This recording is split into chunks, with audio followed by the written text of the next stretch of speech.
Hi, I'm Carolyn, and this is our model Olivia, and we're here today to help you find the perfect fit for your bridesmaid's dress.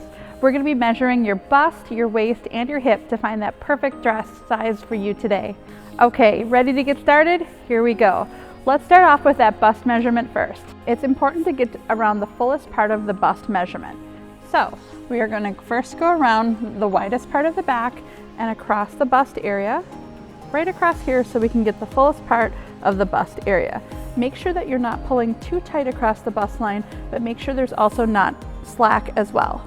Next, let's move on to the waist. The waist is extremely important. We get asked multiple times, where is my natural waist? So I have a big tip for you. Your natural waist is actually going to be where your waist is kind of creases. So Olivia, if you wouldn't mind kind of tipping to the side for me.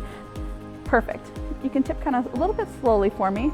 Right there is kind of your natural crease at your waist. That's where you're gonna find is your smallest part, and that's where you're gonna wanna measure for the dress. So if you wanna tip to the side for me, perfect.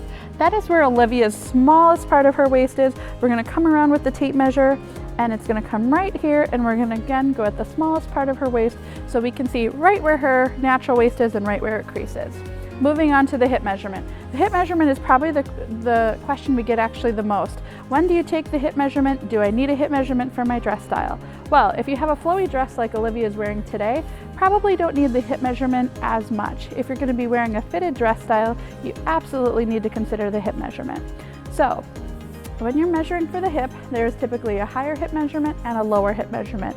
Most times when you're measuring for a dress, you always need the lower hip measurement. That's going to be the fullest part around the hip area in this lower area here to accommodate if a dress is more fitted, such as a fit and flare style or a mermaid or something that's just going to be a little bit more fitted in general.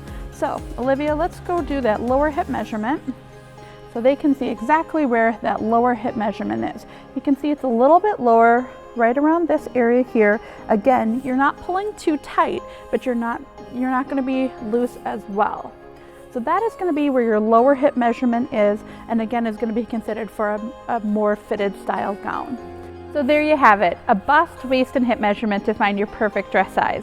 Here's a couple other tips that you may want to consider when you're finding your perfect dress size. If you're 5'7" or taller, you may want to think about extra length. Some designers make dresses that are shorter, some make dresses that are a little bit longer. Kind of a standard is 5'7" or taller. You may want to look into an extra length option. Definitely something to consider when you're picking your dress size. Another thing to consider too, if you're a little fuller busted and you're falling in between sizes, always go with the bigger dress size. You can always take in, and you don't want to risk the chance of the dress being too small, especially in the bust area. Those are a couple tips that I always recommend when sizing and specifically finding your perfect dress size.